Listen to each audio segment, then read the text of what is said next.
Hello everyone, current affairs with film booster series में आपका स्वागत है। आज है 25 जुलाई 2021। तो आज हम देखेंगे कौन कौन सी घटनाएं पीआईबी द हिंदू न्यूज़पेपर के साथ साथ अदर मैगजीन और करंट अफेयर्स की घटनाओं में इंपॉर्टेंट रही हैं, जो कि हमारी प्रीलिम्स 2021 और 2022 की दृष्टि से काफ़ी ज़्यादा इंपॉर्टेंट है। तो चलिए शुरू करते हैं। जैसा कि आप देख रहे हैं, आज है 25 जुलाई 2021। तो आज हम देखेंगे पीआईबी और करंट अफेयर्स के साथ साथ अदर न्यूज़पेपर में कौन कौन सी घटनाएं इंपॉर्टेंट रही हैं। आज का जो हमारा पहला आर्टिकल है काफ़ी इंपॉर्टेंट है, खासतौर पर हिस्ट्री की दृष्टि से काफ़ी ज़्यादा इंपॉर्टेंट है। ये नाम है चंद्रशेखर आज़ाद जी का।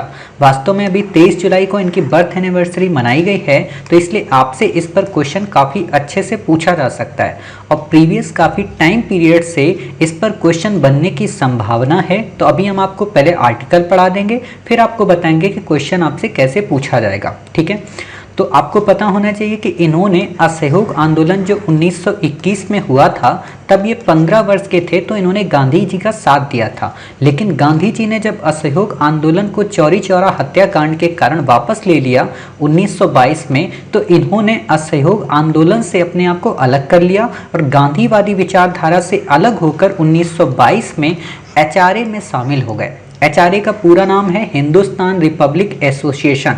वास्तव में ये हिंदुस्तान रिपब्लिक एसोसिएशन का गठन किया था राम प्रसाद बिस्मिल ने, जिसके साथ में कई सारे अन्य लोग भी थे। 1924 में इस संस्था का गठन हुआ था, जिसमें सचिंद्र नाथ सान्याल, नरेंद्र मोहन सेन और प्रतुल गांगुली। ठीक है, कई बार क्वेश्चन आपसे सिंपल सा पूछा जाता है कि एचआरए के हेड कौन थे, तो बच्चे कंफ्यूज हो जाते हैं और वो चंद्रशेखर आज़ाद को लगाते हैं। ये ऑप्शन गलत हो जाएगा।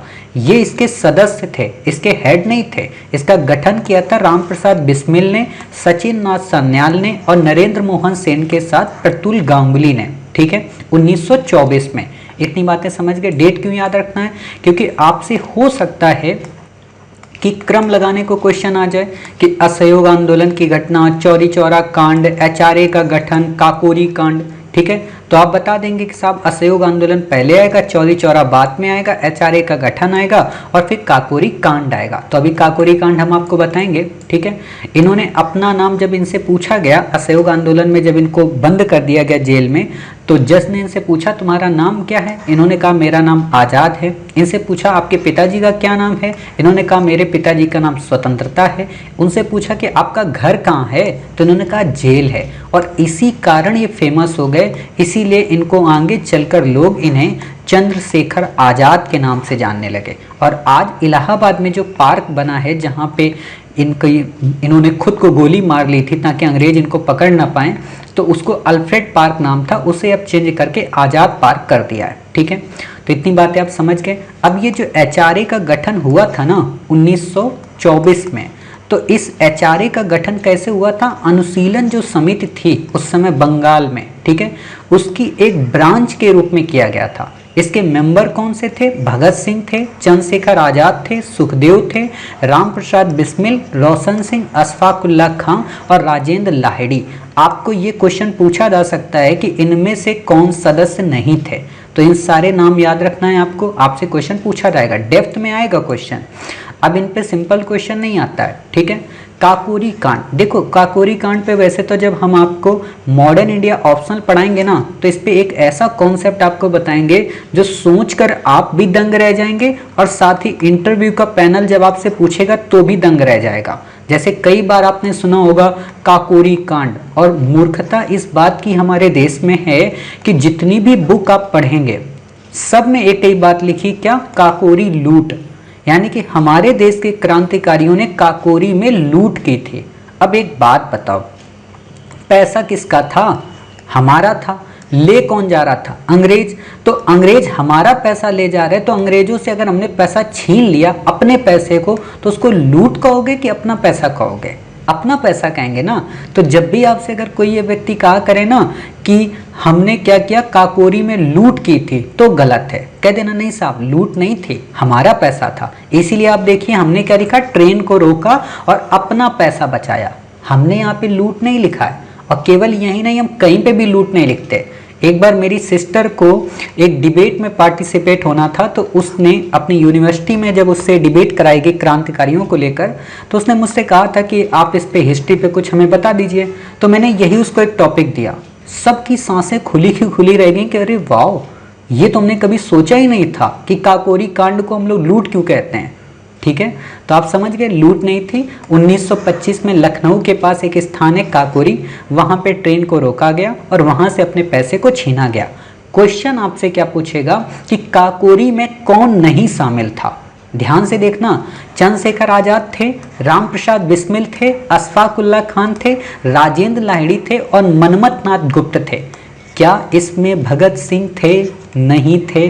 और आपसे यही क्वेश्चन पूछेगा कि बाबूजी काकोरी कांड में कौन नहीं शामिल था, तो आप बता देंगे भगत सिंह नहीं शामिल थे। ठीक है, अब बात आती है, जब ये कांड हो गया तो अंग्रेजों ने एचआरए को ढूंढने की कोशिश की, यानी कि हिंदुस्तान रिपब्लिकन एसोसिएशन के जितने भी मेंबर हैं उनको पकड़ा गया और उनको फांसी की सजा या उनको जेल दे दी गई। ठीक है, इसी में से कई सारे मेंबर बच गए, जिसमें चंद्रशेखर आजाद प्रमुख हैं। तो चंद्रशेखर आजाद ने इसका नाम बदल के 1928 में HSRA कर दिया, यानी कि हिंदुस्तान सोशलिस्ट रिपब्लिकन एसोसिएशन। ठीक है, अब यहाँ पे ध्यान देना, 1928 में दिल्ली के फिरोज शाह कोटला जो मैदान है ना, जिसको अभी नाम चेंज किया गया है, अरुण जेटली नाम कर दिया गया है, जो विराट कोहली का प्लेग्राउंड है। तो ध्यान देना कि HSRA के हेड कौन थे। HSRA के हेड थे चंद्रशेखर आजाद, ठीक है, ना कि HRA के। तो आप समझ गए, अगर आपसे क्वेश्चन पूछा जाए कि HSRA के अध्यक्ष कौन थे, चंद्रशेखर आजाद, HRA के कौन थे, राम प्रसाद बिस्मिल। HRA का गठन कब हुआ, 1924 में। HSRA का गठन कब हुआ, 1928 में। काकोरी की घटना किसने की, HRA ने। कब की, 1925 में। ठीक है, इतनी बातें समझ गए। अब इसमें मेंबर कौन थे, अशफाकुल्ला खां, भगत सिंह, सुखदेव थापर और जोगेश चंद्र चटर्जी। सुखदेव थापर का मतलब वही सुखदेव, ठीक है ना, राजगुरु भगत सिंह सुखदेव। ठीक है, 27 फरवरी 1931 को आगे चलकर इलाहाबाद के आज़ाद पार्क में, आज़ाद पार्क का मतलब अल्फ्रेड पार्क में, इनका देहांत हो गया। चंद्रशेखर आजाद जी शहीद हो गए। ठीक है, तो उनका नाम रख दिया गया उसी पार्क का आज़ाद पार्क। ठीक है, इससे ज़्यादा आपसे क्वेश्चन नहीं पूछेगा। अगला आर्टिकल एक फैक्ट है, इंपॉर्टेंट है, कि एशिया का जो पहला EPZ यानी कि एक्सपोर्ट प्रोसेसिंग जोन 1965 में बनाया गया था कांडला गुजरात में। ये भारत का पश्चिमी पोर्ट है। ठीक है, तो आप हमें कमेंट बॉक्स में दो बातें बताना कि भारत के कौन कौन से पोर्ट पश्चिमी पोर्ट हैं। ठीक है, कमेंट बॉक्स में बताना। मैं आपको बता रहा हूँ, पारादीप, विशाखापत्तनम, हल्दिया, ठीक है, और आपका कोच्चि, आपका एक नाम मारमा गोवा। ठीक है, इनमें से बताइए कौन कौन से जो पोर्ट मैंने आपको बताए, ये कौन कौन से पोर्ट इसमें पश्चिमी घाट के या कहें पश्चिमी तट के पोर्ट हैं। ठीक है, पूर्वी के नहीं बताना, पश्चिमी बताना है। हुआ क्या कि इसी EPZ का नाम चेंज कर दिया गया 2005 में, और इसका नाम रख दिया गया 2005 में SEZ। SEZ का मतलब आप हमेशा सुनते रहते होंगे, स्पेशल इकोनॉमिक जोन। ठीक है, इसमें क्या होता है हमेशा आप सुनते हो, तो कुछ नहीं, बिल्कुल नाम से ही समझ में आ रहा है, स्पेशल होगा कुछ। किसी देश के भीतर ऐसे क्षेत्र होते हैं जहां प्रायः शुल्क मुक्त है, यानी कि राजकोषीय रियायत, यानी कि जहां पे कस्टम ड्यूटी में रियायत दी जाती है, मुख्य रूप से निवेश को प्रोत्साहित करने और रोजगार पैदा करने के लिए अलग अलग व्यापार और वाणिज्यिक कानून होते हैं। क्या मतलब, देखो, व्यापार के लिए एक मार्केट बनाई जाती है। ठीक है, कि विश्व के जितने भी इन्वेस्टर हैं वो यहाँ पे आएँ, अपना पैसा इन्वेस्ट करें और यहाँ पे इकोनॉमी को बूस्ट करें, साथ ही यहाँ पे रोजगार उपलब्ध कराएं। जैसे आप सिंगापुर के बारे में सोचते होंगे कि सिंगापुर इतना डेवलप कैसे हो गया, उसका रीजन ये कि उन्होंने अपने क्षेत्र को स्पेशल इकोनॉमिक जोन में कन्वर्ट कर दिया, यानी कि कोई भी आए हमारे यहाँ व्यापार करे, हमें टैक्स कम से कम दे, हमें कोई दिक्कत नहीं। प्रश्न उठता फिर उनको इनकम कहाँ से होती, आओगे, चाय पियोगे, पानी पियोगे, कुछ भी तो खाओगे, खाना आना, उनके होटल तो चलेंगे, यहाँ से वो इनकम करते हैं। ठीक है, टूरिज्म बढ़ता है, समझ गए। तो इससे ज़्यादा आपसे क्वेश्चन वैसे पूछेगा नहीं, बट मैंने आपको बता दिया। जो मोस्ट इंपॉर्टेंट क्वेश्चन है वो आज का, राष्ट्रीय सुरक्षा परिषद, नेशनल सिक्योरिटी काउंसिल, काफ़ी इंपॉर्टेंट है। आपसे क्वेश्चन पूछा जा सकता है कि इसके हेड कौन होते हैं। ठीक है, तो आपको पता होना चाहिए इसके जो हेड होते हैं वो भारत के NSA होते हैं। NSA का मतलब नेशनल सिक्योरिटी एडवाइजर, यानी कि राष्ट्रीय सुरक्षा सलाहकार, ना कि प्राइम मिनिस्टर। यहाँ पे कंफ्यूज कर देगा कि राष्ट्रीय सुरक्षा जो परिषद होती है उसके जो हेड होते हैं वो देश के प्राइम मिनिस्टर होते हैं। नहीं साहब, हमारे 007 जेम्स बॉन्ड कौन बताइए ना, अच्छे से आपको पता है, अजीत डोभाल जी, वो इसके हेड हैं। ठीक है, ये क्या है, ये एक त्रिस्तरीय संगठन है। त्रिस्तरीय संगठन का क्या मतलब होता है? त्रिस्तरीय संगठन का मतलब ये होता है कि इसमें रणनीतिक नीति समूह यानी कि स्पेशल पॉलिसी ग्रुप, राष्ट्रीय सुरक्षा सलाहकार बोर्ड और राष्ट्रीय सुरक्षा परिषद सचिवालय, ये 3 इसमें शामिल होते हैं। ठीक है, तो ये आपको याद रखना है। दूसरी बात, इसमें मेंबर कौन कौन होता है? होम मिनिस्टर होता है, डिफेंस मिनिस्टर होता है, फॉरेन मिनिस्टर होता है और फाइनेंस मिनिस्टर। क्यों? होम मिनिस्टर सब कुछ देखता है, डिफेंस मिनिस्टर के पास सारी पावर होती है, फॉरेन मिनिस्टर बाहर का देखता है और फाइनेंस मिनिस्टर पैसा ही नहीं देगा तो बेचारा रक्षी मंत्री क्या करेगा। ठीक है, गठन कब हुआ? 1999 में। आपसे यहाँ पे क्वेश्चन घुमा देगा कि इसका गठन 2008 के बाद हुआ, क्योंकि आप लोग क्या होगा कि एनएक्सजी, ठीक है, और साथ ही हमारी जो एनआईए है, इनको लेकर कंफ्यूज हो जाएंगे। ठीक है, तो इसलिए आपको पता होना चाहिए इसका गठन 1999 में हुआ था। कौन है? अजीत डोभाल सर हैं। इतनी बातें हमने आपको बता दी, इससे ज़्यादा आपको यहाँ पे नहीं याद रखना है। बाकी वही है कि प्रधानमंत्री के प्राथमिक सलाहकार होते हैं। यहाँ पे भी क्वेश्चन आपसे घुमा देगा, आपको लगेगा राष्ट्रपति तो नहीं है।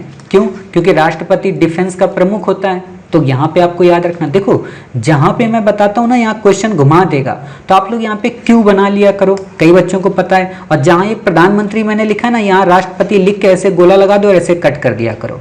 ठीक है, तो आप जब भी दोबारा इसको रिवाइज करेंगे ना, आपको पता रहेगा, अरे राष्ट्रपति दे देगा तो गलत हो जाएगा, है ना। जैसे यहाँ पे मैंने आपको कहा कि राष्ट्रीय सुरक्षा सलाहकार इसकी अध्यक्षता करते हैं, यहीं पे आप लगा दो नो पीएम और यहाँ पे क्वेश्चन ऐसे लिख दो नो पीएम, तो ये याद रहेगा, अरे भाई मैंने कॉपी में लिखा था नो पीएम, तो नो पीएम।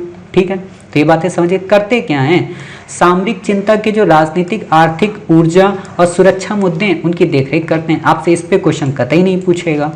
ठीक है, तो इतनी बातें आप समझ गए जहाँ जहाँ पे आपसे क्वेश्चन पूछेगा। अगली पर्सनैलिटी है बाल गंगाधर तिलक। वास्तव में इनका भी बर्थडे उसी दिन मनाया जाता है, 23 जुलाई को। ठीक है, इनको लोकमान्य की उपाधि प्राप्त है। अब यहाँ पे ध्यान देना, लोकमान्य की उपाधि का मतलब होता है लोगों के द्वारा चुना गया नेता। ठीक है, काफी सारे लोगों को ये उपाधि ऐसी मिली हुई है लोकमान्य की, तो आपको ये पता होना चाहिए कि लोकमान्य की उपाधि किसे मिली। आपसे कई बार क्वेश्चन आता होगा, आपने देखा होगा कई लोगों को दीन बंधु की उपाधि दी गई है। ठीक है, तो ये पता होना चाहिए। खास बात क्या है कि महात्मा गांधी ने इन्हें आधुनिक भारत का निर्माता कहा। अच्छा, अभी मैंने चंद्रशेखर आजाद में क्वेश्चन नहीं बताया, हालांकि बहुत सारे बताएं भी, फिर भी बताऊंगा एक और क्वेश्चन जो बन सकता है। ठीक है, अभी बताएंगे। महात्मा गांधी ने इन्हें आधुनिक भारत का निर्माता कहा। स्वराज मेरा जन्मसिद्ध अधिकार है, इसे लेकर रहूंगा, ये इनका स्टेटमेंट है। गरमपंथी नेता थे। इसके अलावा 2 और कौन थे? बिपिन चंद्र पाल थे और लाला लाजपत राय थे। लाला लाजपत राय थे, यानी कि 3 लोग थे, लाल, बाल और पाल। ठीक है, 1890 में कांग्रेस में पार्टिसिपेट की, यानी कि कांग्रेस के संस्थापक सदस्यों में से नहीं थे। इस लाइन पे क्वेश्चन बन सकता है कि बाल गंगाधर तिलक कांग्रेस के संस्थापक सदस्यों में से एक थे, तो नहीं साहब, 1890 में पार्टिसिपेट किया था। ठीक है, 1960 में बेलगाम में Akhil Bharatiya home rule league की स्थापना इन्होंने की थी। और खास बात ये थी कि इनकी जो होम रूल लीग थी उसका क्षेत्र सीमित था, यानी कि महाराष्ट्र था, मध्य प्रांत था, कर्नाटक और बरार, और महाराष्ट्र में बॉम्बे नहीं था।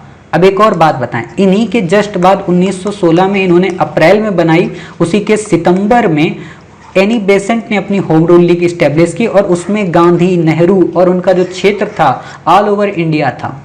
समझ गए? तो ये दोनों में डिफरेंस है, बाकी जब एनी बेसेंट को पढ़ाएंगे तो आपको बताएंगे। ठीक है, इन्होंने वेदों पर गीता रहस्य पुस्तक लिखी और आर्किटिक होम नाम की पुस्तक लिखी। मोस्ट इंपॉर्टेंट बात है कि इनको भी धारा 124A के अंतर्गत जेल जाना पड़ा था। ठीक है, और आपको पता होना चाहिए दूसरी पर्सनैलिटी कौन है? महात्मा गांधी। और वैलेंटाइन सिरोल का तो आप विवाद सुनते हैं, वो चीज़ें हम आपको मॉडर्न इंडिया में कवर कराएंगे, जो कि हमारी 1 अगस्त से क्लासेस शुरू होंगी। ठीक है, तो इतनी बातें आप समझ गए, प्रीलिम की दृष्टि से इतना इंपॉर्टेंट है। क्वेश्चन कैसे आएगा दोनों में हम आपको ये बता दें। आपसे क्वेश्चन सिंपल सा पूछेगा कि महात्मा गांधी ने इन्हें आधुनिक भारत का निर्माता कहा, इन्होंने गीता रहस्य पुस्तक के साथ साथ आर्किटिक होम नाम की पुस्तक लिखी। ये गरमपंथी उग्रवादी दल के नेता थे। इन्होंने आगे चलकर होम रूल लीग की स्थापना की। निम्न में से कौन? तो आप बता देंगे बाल गंगाधर तिलक। ऐसा क्वेश्चन बहुत बार आया है। दूसरा, चंद्रशेखर आजाद के बारे में आपसे क्वेश्चन क्या पूछेगा? ये शुरुआती दिनों में महात्मा गांधी के असहयोग आंदोलन से प्रेरित थे। आगे चलकर इन्होंने असहयोग आंदोलन को छोड़कर हिंदुस्तान रिपब्लिकन एसोसिएशन में शामिल हो गए। आगे चलकर इन्होंने काकोरी कांड में क्रांतिकारियों का सहयोग करके HSRA का पुनर्गठन किया और उसके अध्यक्ष बने और इनकी मृत्यु इलाहाबाद के अल्फ्रेड पार्क में हो गई। निम्न में से कौन? तो आप बता देना कि भाई साहब चंद्रशेखर आजाद की आप बात कर रहे हो। ठीक है, तो उम्मीद है आज के आर्टिकल काफ़ी कम ही इंपॉर्टेंट थे, मेनली 2 से 3 आर्टिकल इंपॉर्टेंट थे। आज ज़्यादा न्यूज़ नहीं थी क्योंकि संडे होता है तो संडे को इतनी न्यूज़ नहीं आती है और आपको पता होना चाहिए सैटरडे संडे PIB बंद रहता है। ठीक है, तो उम्मीद है आप हमारी बात समझ गए। मिलते हैं 26 जुलाई को कुछ नई इंपॉर्टेंट घटनाओं के साथ। तब तक अपना ख्याल रखिए, स्वस्थ रहिए, कोविड-19 के पैंडेमिक से अपना अपनी फैमिली का बचाव करिए।